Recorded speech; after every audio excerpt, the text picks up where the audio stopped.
commune d'Adjara, dans le département de Lomé. Une bonne partie de la chaussée menant de cette cité des tambours à la ville capitale est obstruée par les travaux d'installation des conduites d'eau.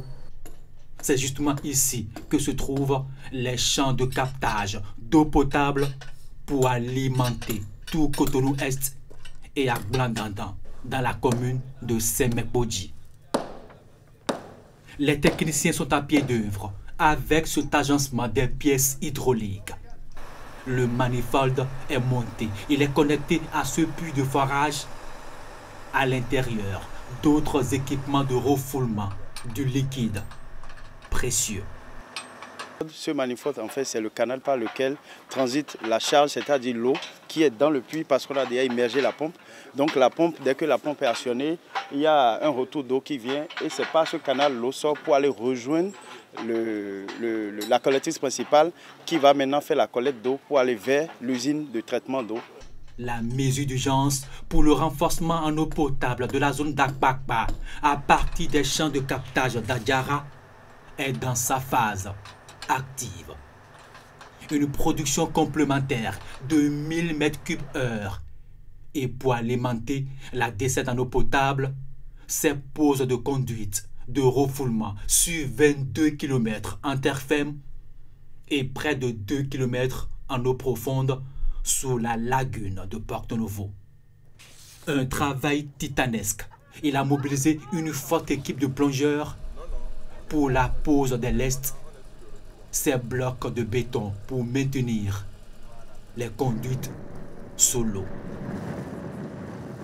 On fait des travaux de jour comme de nuit pour essayer d'atteindre les objectifs qui nous ont été assignés. C'est de fournir le plus rapidement de l'eau, le plus rapidement possible de l'eau aux populations de la zone d'Akwakwa essentiellement. Ici, nous sommes à Sémé-Bodji, sur le site de la nouvelle usine de traitement d'eau venant des champs de captage d'Adjara. Un tour de dégazage, un réservoir d'eau semi-enterré de 1000 m3, un bâtiment de pompage.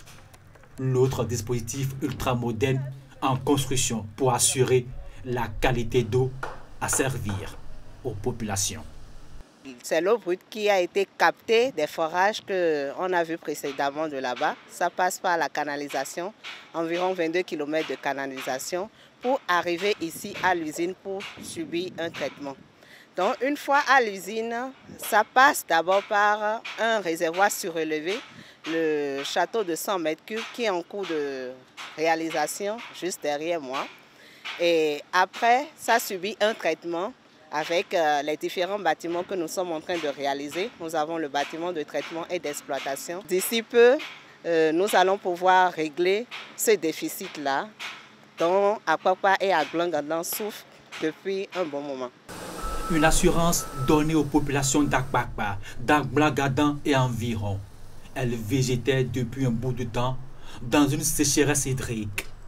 La fin des travaux prévus pour le mois de juillet 2025 pourrait être aussi la fin de les calvaires.